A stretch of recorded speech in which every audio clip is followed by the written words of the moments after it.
Market Journal, television for agricultural business decisions, is a presentation of the University of Nebraska-Lincoln's Institute of Agriculture and Natural Resources.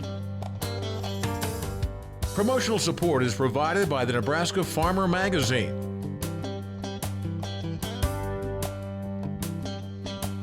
Hey everybody, I'm Troy Moling, and thanks for joining us today on Market Journal. We're beginning our show this week with a look back at the top ag stories of 2018. Jeff Peterson from Heartland Farm Partners joined me at the desk to talk policy, trade, and what challenges were faced this year. You know what, I think, Troy, 2018 was definitely one of the most challenging years I've seen. I got started in the grain industry going back in 1992. And what we've seen this year is because of margins are tight. And depending on where you sold, you either made a little bit of money or you lost money, and lost quite a bit of money in soybeans. The other thing we're seeing is working capital is tight among farmers, and that really changes the way that they have to look at the markets and how much risk they can take. In addition to that, though, the government policy coming into play, and especially around the trade area, probably took a bigger role in the price of the prices than what we've seen going all the way back from the time I've been in business. So it definitely was a very challenging year, I'd say, in 2018. Yeah, and you mentioned the trade issues just now. Has it been in the news a lot more lately, or does it seem that way? What do you think? Seems like that's all we talk about, doesn't it? Yeah. And I think as I look back, if you think about it, going all the way back to when Trump was talked about running for office, he was talking about trade. And then when he gets elected, then he continues to bring that to the forefront and talks about trade. But if you think about it, the renegotiation of NAFTA actually started in August of 2017. So we spent a fair amount of time going through and talking about that the first part of the year. And then also the first part of the year, we ended up having the discussion about, first of all, about solar panels, and then on washing machines. And then from there it transitioned into steel and aluminum. And that's when we got to that point in March, and that's when kind of the heat came up in regard to China and the U.S. And really ever since that point, there's been that back and forth discussion with China on trade and bringing tariffs on, taking them away. The markets go up, the markets go down. So we're most definitely seeing probably one of the highest amount of impact on trade in those discussions that I've ever seen in the markets. Do you think prices played out this year like had been forecast? You know, that's as I took back, and every year we like to use this time of year to evaluate what's going on. And I look back and think about some of the talks I was given in December of last year, and actually my first answer to that would have to be no, they didn't. And actually what we have there is that early on we were looking for the nearby corn futures to get up to about $3.80. We were looking for the December 2018 futures to get up to about $4.05. But what changed is demand actually in the first part of the year increased, and as a result of that, prices actually went a little higher than what people thought. And as a matter of fact, on the old crop, we got all the way up to $4.12 on corn, and on new crop got up over $4.29, so it overshot our targets. But what happened is that when the May report came out, the demand was stronger, our amount of ending stocks were lower, but what it did, it set the table what looked like an opportunity to see prices even go higher.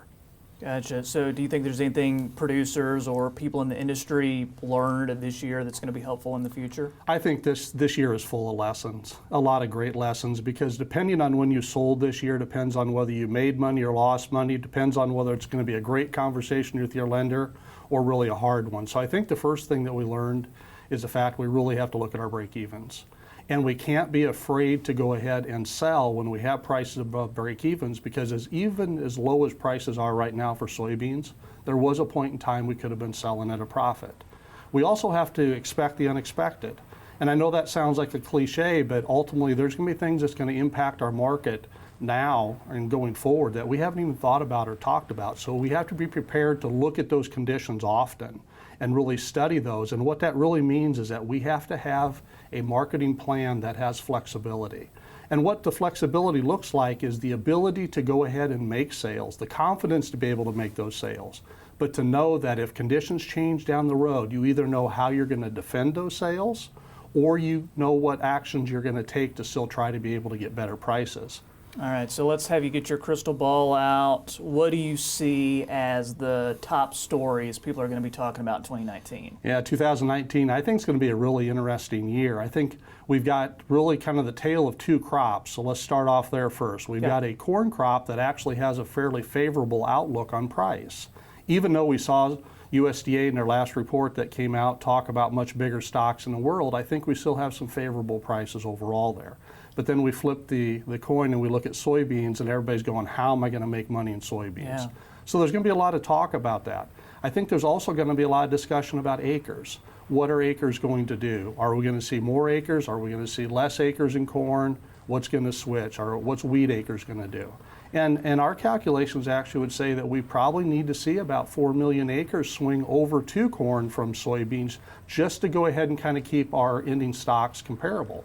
I think we'll see more acres than that. I think we'll hear the market talking about 6 or 7 million acres switching over into the corn side. I think the other thing there's going to be a lot of discussion about is the trade situation with China. I don't think that's going to go away anytime soon. I think we're going to continue to have talk about that. I think as a result of that, we're going to continue to talk about the different markets that we are selling our soybeans into.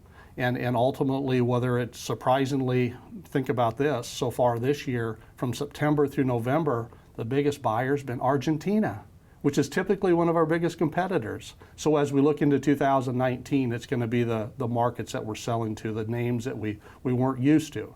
It's also going to be a little bit of realization of demand, meaning on soybeans, early on there was a forecast of who's going to be a buyer of our beans. Now we're going to have to see if we're anywhere near close on the export side, if that's going to be able to be realized.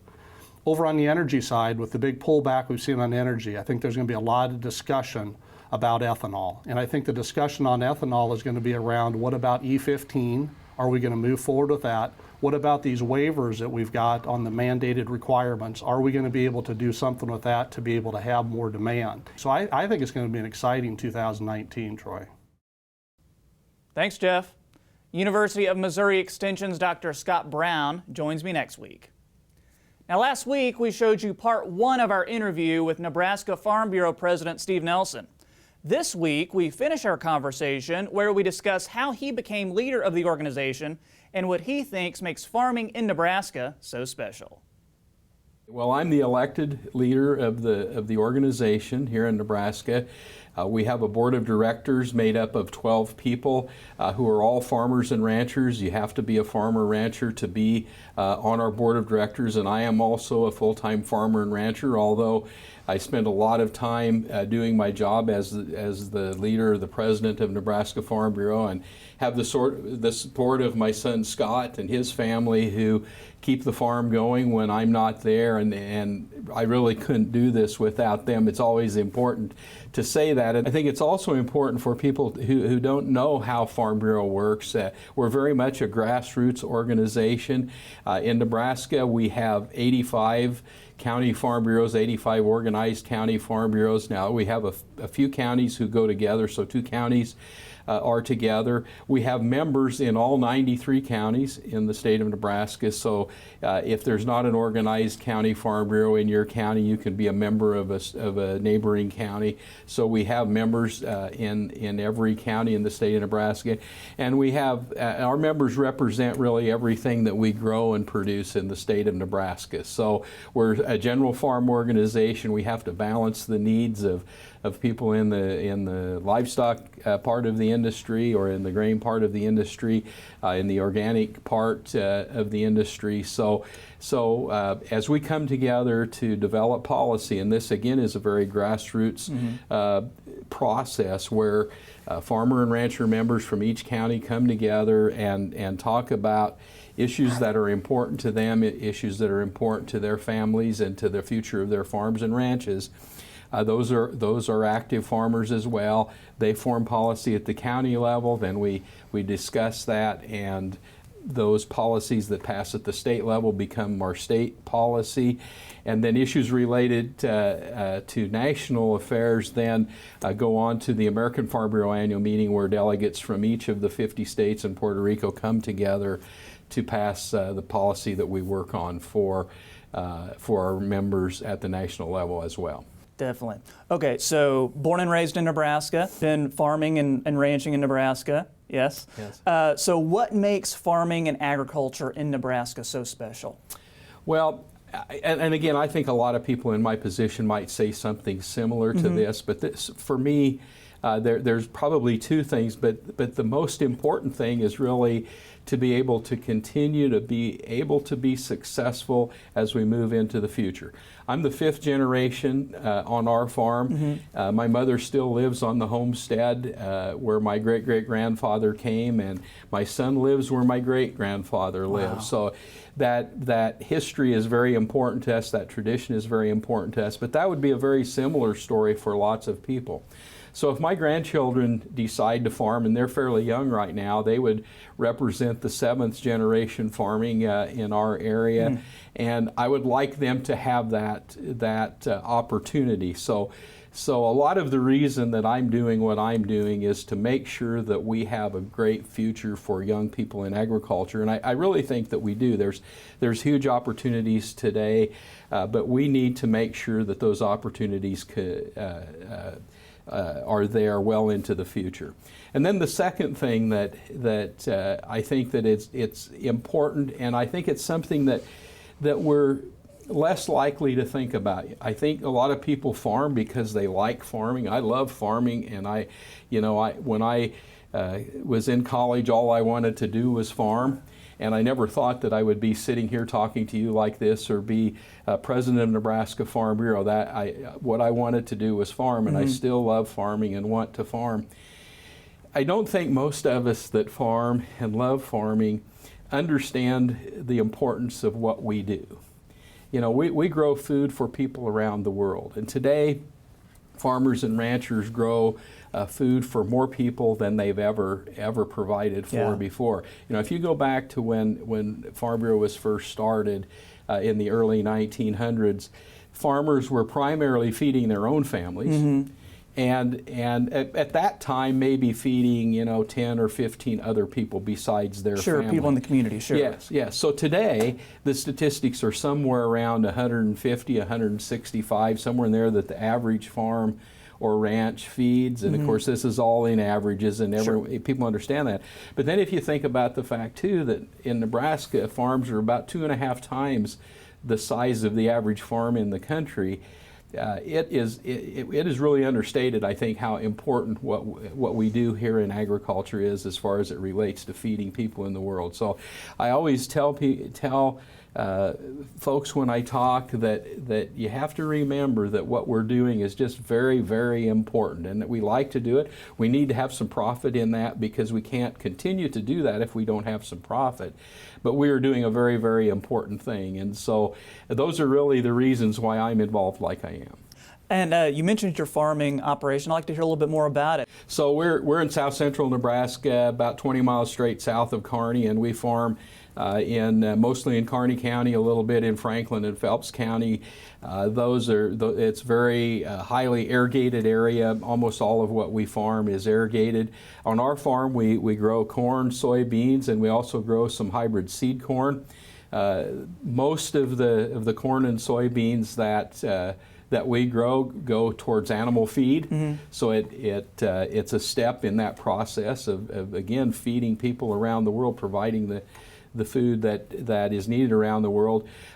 The vast majority of our commercial corn would go through an ethanol plant before it becomes cattle feed or before it becomes livestock feed. So we're fortunate to have an ethanol plant very close to us, and so that's an important piece of where our product goes. But certainly we take advantage of the great water resources that are there, and over the years I've seen how important it is to make sure that we manage those water resources so that they're available for future generations as well. All right, so I know you're excited about this.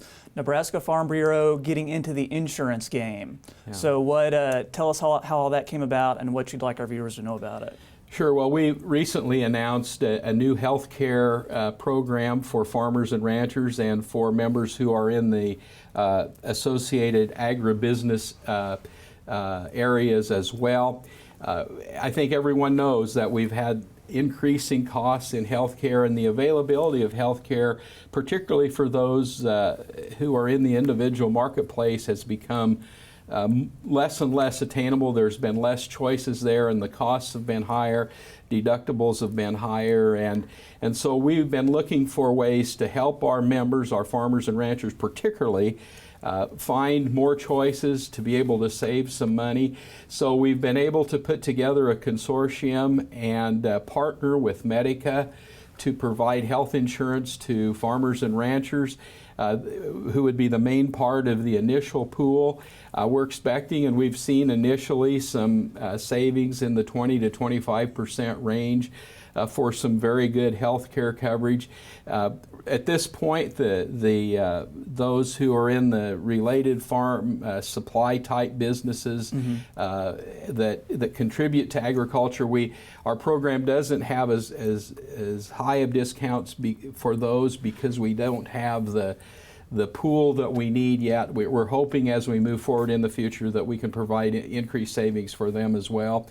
It's important to note that you have to be a member of Nebraska Farm Bureau as of July 1st to sign up for this, for this year's enrollment period. So right now it's limited to those that are already members of Nebraska Farm Bureau. But we are very, very excited about this. This is something that we've heard from our members as we've done listening sessions around the state, that along with those other issues that we talked about earlier, the availability of health care and the cost of health care have been huge issues to the bottom line for farmers and ranchers, and it also has had a big effect on the culture of farming and ranching, because in a lot of cases one spouse or the other has maybe had to leave the farm either to earn enough money to be able to buy health care or to find a job where health care is part of that job. So we're hoping that this is something that will be very good for our members. We think that it will be, and that's one of the ways that we can serve our members and provide for the needs that they have. If you missed part one of our interview with Steve, be sure and check it out on our website or the Market Journal YouTube page. And thanks again to him for stopping by. For dryland farmers, retaining soil moisture and the proper nutrients isn't always easy. Various techniques have to be used. We spoke with UNL Dryland Cropping Systems specialist Dr. Cody Creech to learn the challenges farmers face and what they do to stay profitable. The row crops in the dryland system, what they do for us is they provide us a much greater opportunity for income potential.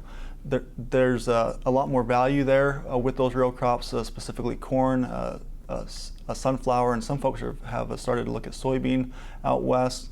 And anytime we can use those crops successfully, those are always going to be our most profitable rotations. Our challenge with cover crops in western Nebraska is the idea that those cover crops are going to be using that moisture that we need for our crop. The issue we face is if we can't get a return on the cover crop, if it doesn't provide us enough benefit and it costs us a few inches of water, it's going to really hurt our ability to generate income. And so we're trying to find where those cover crops best fit.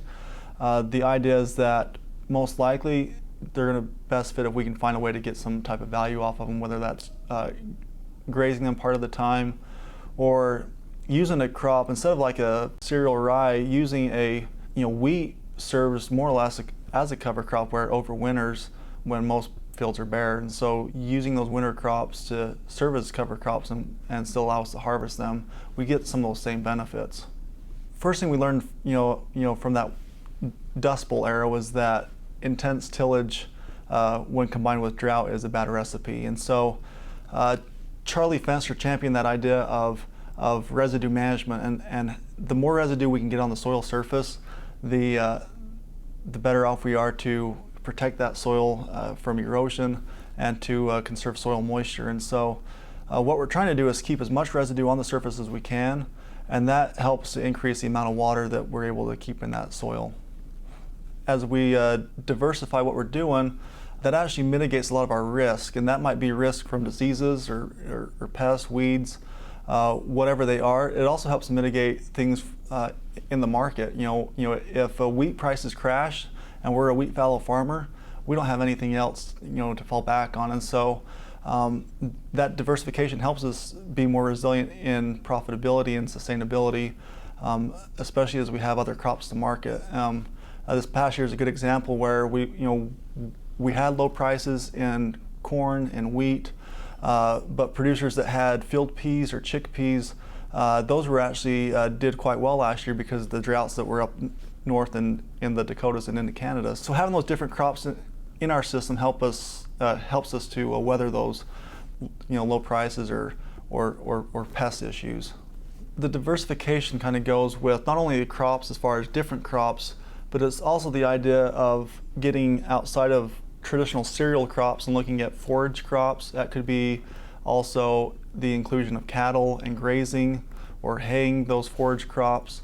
Any way we can diversify what we're doing, again, just to get away from that, we're a wheat fallow farmer and that's all we do. Anytime we can stretch ourselves into different avenues, that helps mitigate that risk. I like using corn out there because of the upside, but that's also the riskiest thing that we do out there. And so having other things that we can do to mitigate that risk, because at some point we're going to have a failure where we don't get that crop yield that we're after in the corn, but we'll have other things we can fall back on. Well, in western Nebraska, I think that's a really good example of a resilient cropping system, because those producers never know how much rain they're going to get in a given year. So that might be 12 inches one year, it might be 20 inches the next year, and they have to be able to adjust and manage that type of a system. And so when we think the system in general, it all has to work together or it's not going to work at all. And so it's really changed in the last 20, 30 years with that diversification and intensification as we got away from the wheat fallow system, which was it was good for its time, but we've learned that there's more efficient and better ways to do things now. Thanks to Dr. Creech for that really good information. And moving on now, and there's plenty of research and discussion on cutting soybean populations in eastern Nebraska. Some growers have had no yield reduction and therefore improved return on investment by cutting populations as low as 90 or 100,000 plants per acre.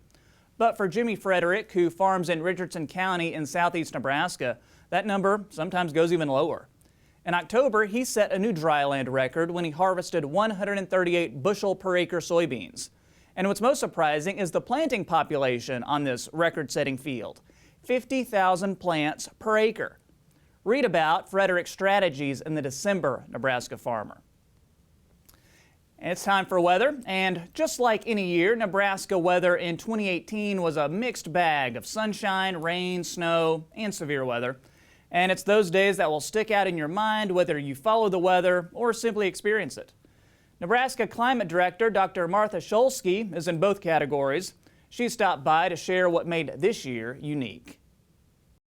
Yeah, well, we had a lot of variability this year, which is pretty typical for where we live in this part of the country. We had record cold to start the year, and January 1, New Year's Day, a lot of locations were quite cold. I think Concord, they had a new record of 32 below zero to start the year off. So, so pretty cold.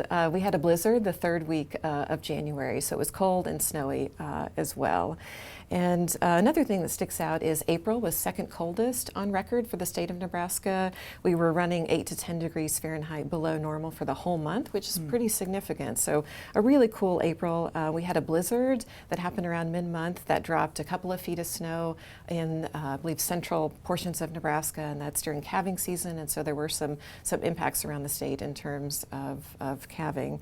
And then we flipped the switch. The thermometer got turned up, and so May was fourth warmest on record, and that was about 4 to 8 degrees warmer than normal for locations around the state. So I think that dramatic flip between a really cold April and a really warm May was another kind of significant event that stuck out in my mind. Definitely so. And you mentioned April and May. As far as temperatures, how did the averages this year compare to other years? Yeah, so if we look year to date, most of the state is running about 1 to 2 degrees cooler than normal. So month to month, there's a lot of variability, as there always is, but over the year to date averages, we were running a bit cooler than normal for much of Nebraska.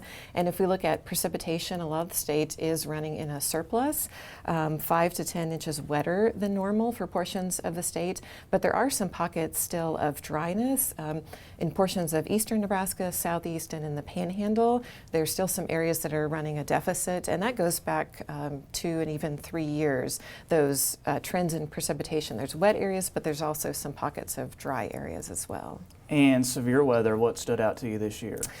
Severe weather, probably some of the hail events. It seemed like there was quite a bit of hail events that took place around the state. I believe in June there was some significant events and some high wind events, and I know there were some fields near Holdridge, Nebraska, where the corn would just look like somebody had just cut it in half, essentially. So around the state, that's kind of those agricultural impacts to those hail events certainly stuck out in my mind. There was a flooding event in Omaha where I believe over a 2-day period in August there was over 8 inches of rain, and there was certainly flooding impacts in and around the Omaha metro area. So that was another event that certainly stuck out. And looking down the line a little bit, any predictions as to what we could see for 2019? Well, currently we're in what's called an El Nino watch. We're in neutral conditions, looking like we're trending toward an El Nino pattern. And typically what that means is the odds are tilted toward a warmer than normal winter, December, January, February. And if we look at precipitation patterns, typically it's wetter than normal to our south and then drier than normal to our north.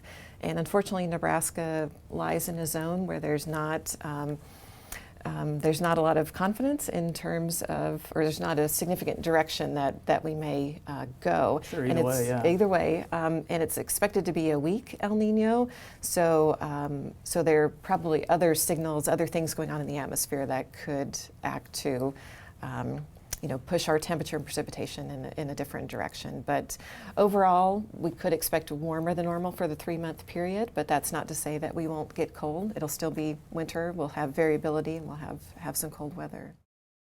Had a fun chat with Martha. Thanks again for coming on the show. And here's a fun picture before we go. This comes courtesy of my mother.